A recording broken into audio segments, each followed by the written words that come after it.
Welcome back to Eden TV. Welcome to my office.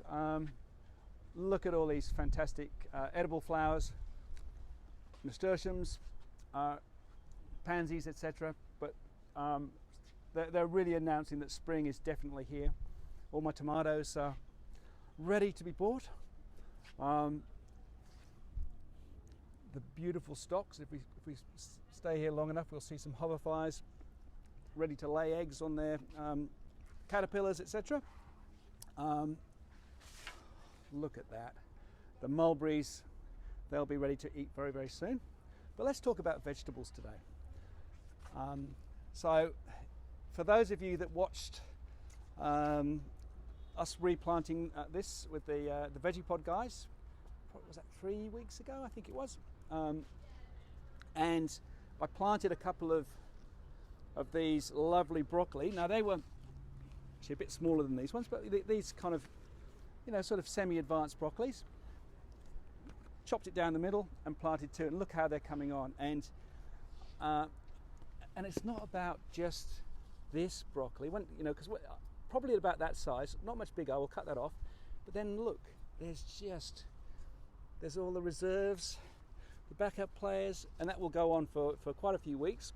So you'll get some really, really good feed. So from one pot, you've got,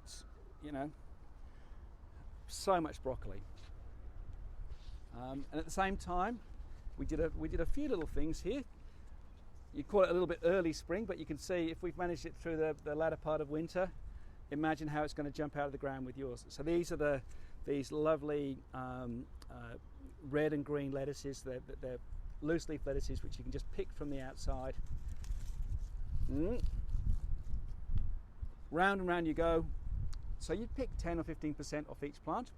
Done a few of these already today, and then the magic of it is it all grows back.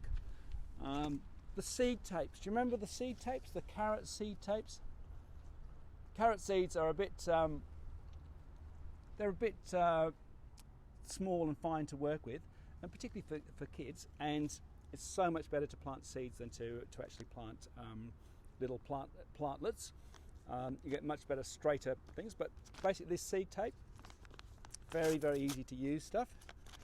It's just this kind of, you see, it's like some sort of paper towel with seeds impregnated, at reasonably even spots along the way.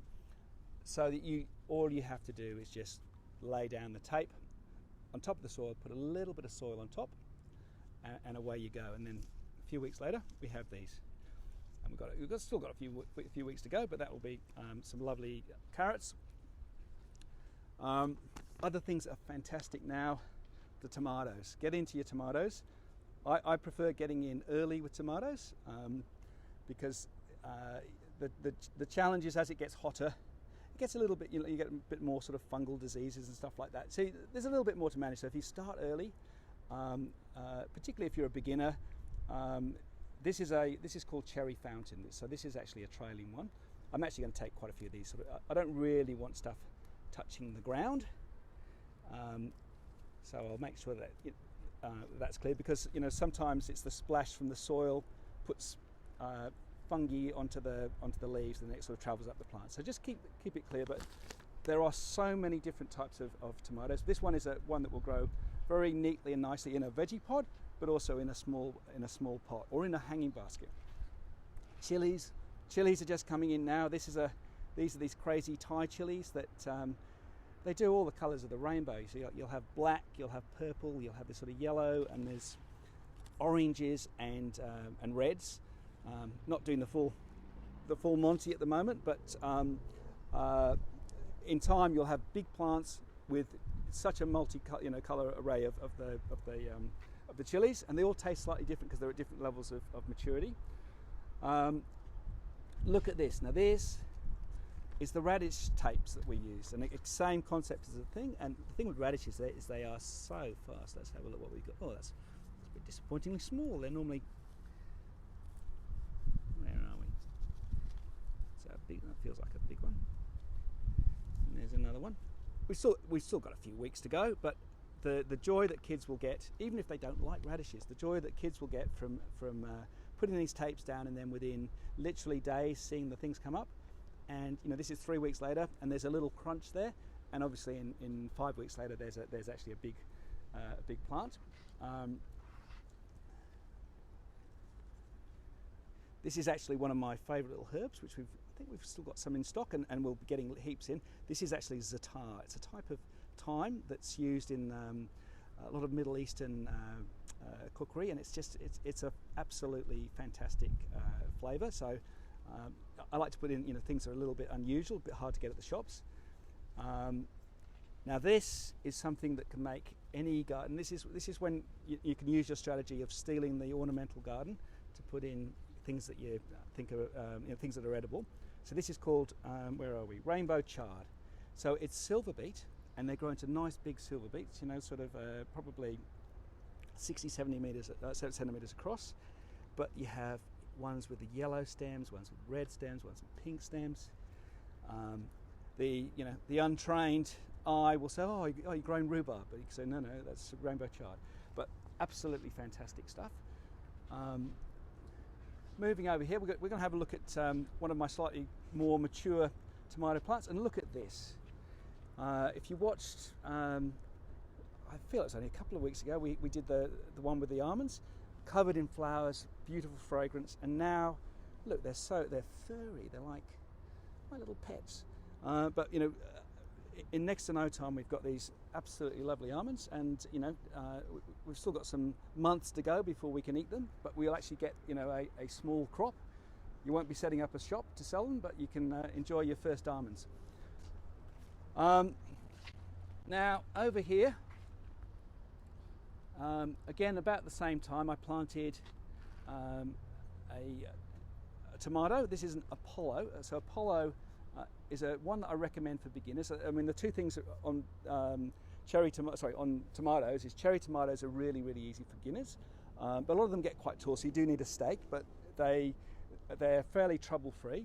This one is called Apollo, and Apollo, it's a reasonably tall tomato, medium size, really nice flavour.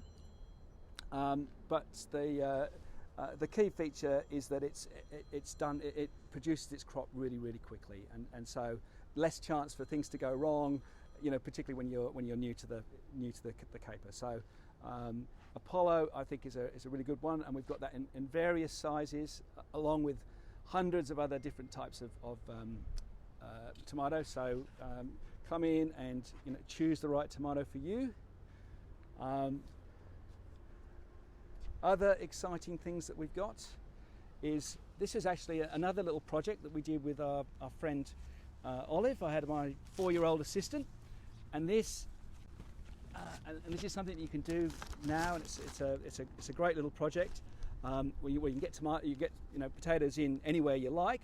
If you've got plenty of room, you can grow them in little hills in your garden. But if you've just got a pot, or we've got lovely tomato bags, and these veggie pod bags.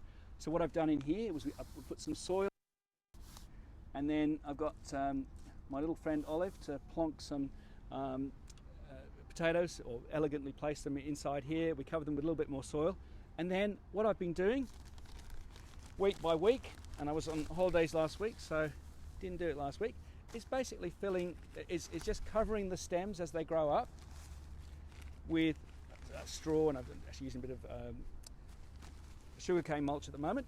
And what this does is because potatoes aren't actually roots, they're underground stems, and by covering these regular stems, it encourages them to think about making potatoes. But rather than being down here in the dirt, I mean there will be some down there, plenty all the way through this mix. So what it means is the plant can keep growing, and you can kind of, rather than doing a brutal harvest, you can sort of milk it. You can go and pick a few a day. And then the other thing that I'd recommend that you consider, particularly if you've got lots of winter veggies still going nicely, is you can consider either planting things into small pots and sort of growing them on. Particularly if it's things that are difficult to buy as little seedlings, Or you could do what I'm doing here. I know that these lettuces, I'm probably going to grow them for about another 3 weeks. You know, get a few more crops out of those. So what I'm going to do is I'm going to plant some dwarf beans. Beans are actually fantastic things because they actually improve the nutrition in your soil because they actually make nitrogen. So what I'm going to do is I'm just going to plant a few around here. Okay, and they'll start popping up just as I'm thinking about, you know, moving these other guys on. And you know, if they get a bit too crowded, I might pull the odd one out. But we're going to have, so when we come back in a few weeks' time, we'll actually have beans growing here, and these dwarf beans, they only grow to, you know, probably 20 centimeters, but they absolutely get covered in flowers, then beans, and as long as you keep picking them, you'll get heaps to come. So there are so many things that we can plant right now, and it's still for the next, I think, couple of days we've got 20% off all of the veggies and herbs. So you know, come in and you know, seize the opportunity. What fantastic weather! It's going to be great weather all this week. So what a fantastic time to be out in the garden.